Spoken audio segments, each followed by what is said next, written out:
Anda kembali menyaksikan debat calon gubernur dan wakil gubernur Provinsi Papua Selatan. Hadirin dan pemirsa, semua pertanyaan sudah disiapkan tim panelis sesuai dengan tema dan subtema malam hari ini. Dan sebelum acara dimulai, telah diundi dan dipilih oleh masing-masing calon dan nanti saya akan membacakan pertanyaannya. Di segmen sebelumnya, penyampaian visi dan misi serta program kerja dimulai dari Cagup nomor urut 1. Maka di sesi ini kita akan mulai dari Cagup nomor urut 2. Berdasarkan tadi undian yang sudah dilakukan, di mana dari Cagup nomor urut 2 mendapatkan kehutanan B. Seperti yang terlihat, ini masih tersegel. Kehutanan B. Saya buka.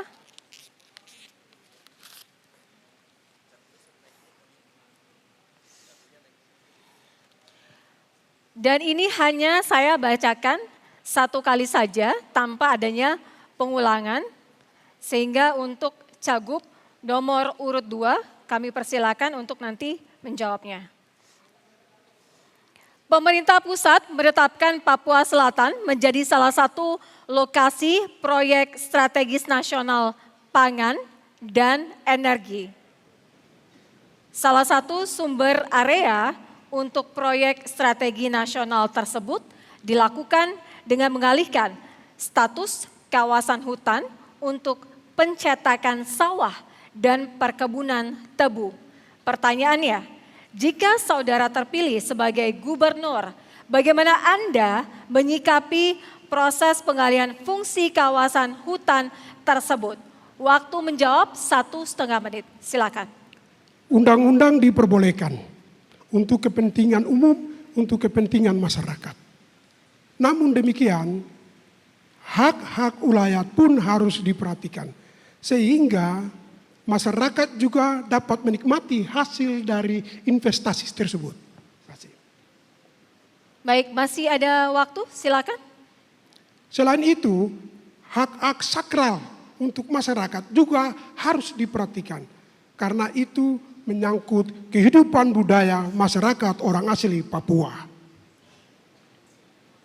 Silakan, waktu Anda masih ada, kurang lebih 1 menit, 51 detik masih ada. Atau sudah cukup? Cukup. Baik, terima kasih. Selanjutnya kami persilakan untuk para cagup untuk tetap berdiri. Para cagup tetap berdiri. Semua cagup tetap berdiri. Baik. Selanjutnya untuk cagup nomor urut 3 berdasarkan tadi undian didapatkan infrastruktur tata kota dan transportasi A. Ini masih tersegel, infrastruktur, tata kota, dan transportasi.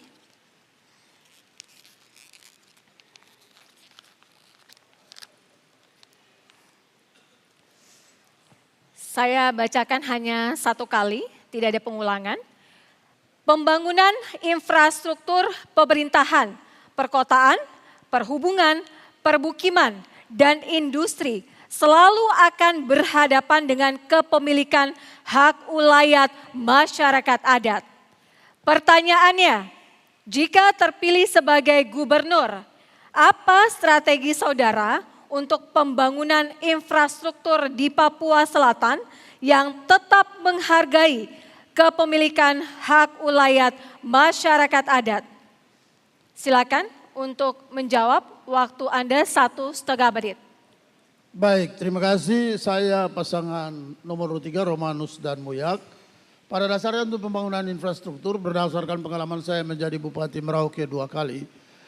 Ini dapat dilakukan untuk kepentingan umum dan sangat disetujui oleh rakyat Merauke. Ketika ada pembangunan untuk kepentingan umum, khusus untuk pembangunan jalan, jembatan, bahkan perumahan. Dan pemerintah bertanggung jawab untuk bagaimana setiap penggalan tanah rakyat harus diberi penghargaan dengan memberikan kompensasi penghargaan baik dalam bentuk cash money, uang tunai maupun dalam bentuk kompensasi mendapat perumahan di tempat yang bersangkutan. Tetapi untuk infrastruktur, Bapak Ibu sekalian, rakyat Merauke, juga rakyat Asmat, Mapi, dan Bovendigul, kita perlu bangun dengan membutuhkan biaya yang sangat besar. Sehingga komunikasi pimpinan, Tuhan izinkan Romanus dan Muyak terpilih, komunikasi lintas departemen, khususnya dengan Departemen PU dan Bappenas, ini harus diperkuat dengan beberapa sumber loan, sumber pembiayaan lainnya.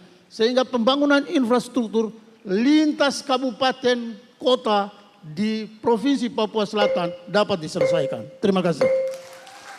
Baik, terima kasih Cagup nomor urut 3. Selanjutnya Cagup nomor urut 4 mendapatkan nomor undian perikanan B. Sekali lagi masih tersegel. Saya akan bacakan.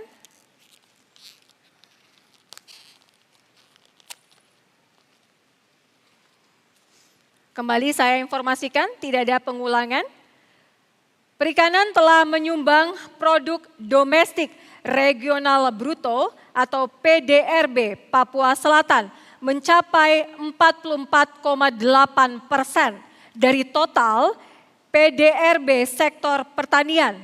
Namun laju pertumbuhannya belum maksimal karena kurang dari 2%.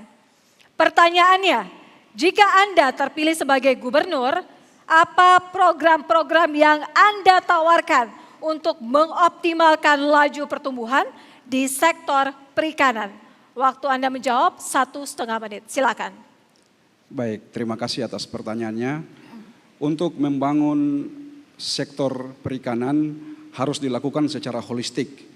Dimulai dari yang pertama adalah pemahaman seluruh pemerintah dan warga masyarakat tentang hukum kelautan dan wilayah perairan kita. Karena banyak sekali pelanggaran-pelanggaran di wilayah laut yang kita alami. Yang kedua, kita juga mesti memahami tentang kebijakan nasional tentang kelautan dan perikanan di wilayah Provinsi Papua Selatan. Dan yang ketiga adalah manajemen perikanan, baik perikanan tangkap maupun perikanan budidaya, yang dimulai dari pertama, sarana dan prasarana perikanan. Prasarana itu adalah infrastrukturnya dan sarana adalah materi yang bergerak. Misalnya kalau sarana dan prasarana transportasi laut, maka prasarananya adalah pelabuhan, perikanan dan lain-lain, sedangkan sarananya adalah kapal-kapal penangkap ikan. Yang kedua, alat-alat tangkap yang memadai, mulai dari kapal-kapal GT 3 ke bawah, yang GT 3 sampai 30 dan GT 30 ke atas. Selanjutnya, SDM perikanannya juga harus kita siapkan balai latihan kerja untuk meningkatkan kapasitas dan kualitas sumber daya manusia bidang perikanan. Selanjutnya, manajemen pemasaran sampai kepada daerah-daerah lain dan negara-negara sahabat. Terima kasih. Baik, terima kasih. Selanjutnya saya akan ambilkan untuk Cagup nomor urut 1 yang mendapatkan subtema pertanian dan ketahanan pangan A.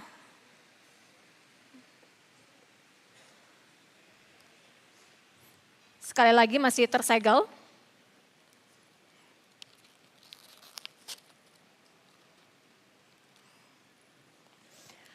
Setiap kabupaten di Papua Selatan harus memiliki program ketahanan pangan. Merauke dikenal sebagai lumbung pangan karena cocok untuk pertanian padi, jagung, dan sagu. Sedangkan untuk kabupaten lainnya perlu disesuaikan dengan kondisi alaminya melalui diversifikasi pangan dan pemwilayahan komoditas. Pertanyaannya, jika Anda terpilih sebagai gubernur, apa program pengembangan pangan lokal dalam rangka ketahanan pangan di Papua Selatan? Waktu Anda 1,5 menit dimulai ketika berbicara. Terima kasih.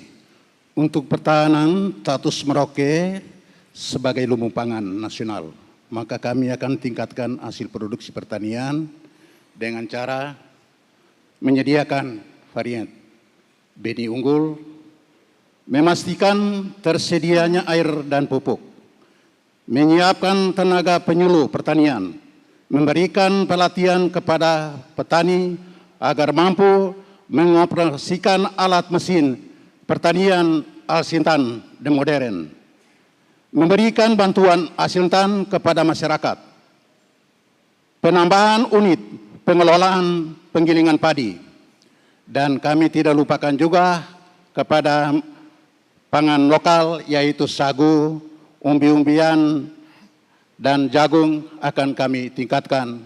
Dan untuk 4 kabupaten ini kami sudah bagikan sesuai dengan sumber daya alam yang ada. Merauke kita jadikan sebagai lumbung pangan. Bopendigul kami jadikan juga sebagai perkebunan, dan Mapi dengan Asmat sesuai dengan kondisi alam yang ada yaitu daerah wisata. Dan daratannya kita jadikan juga sebagai pangan, mendukung untuk pangan nasional sebagai titik yang ada di Kabupaten Merauke untuk mendukung. Terima kasih. Baik, terima kasih. Pemirsa, pendalaman visi misi serta program kerja para calon gubernur akan kita lanjutkan di segmen berikutnya. Tetaplah di debat calon gubernur dan wakil gubernur Provinsi Papua Selatan.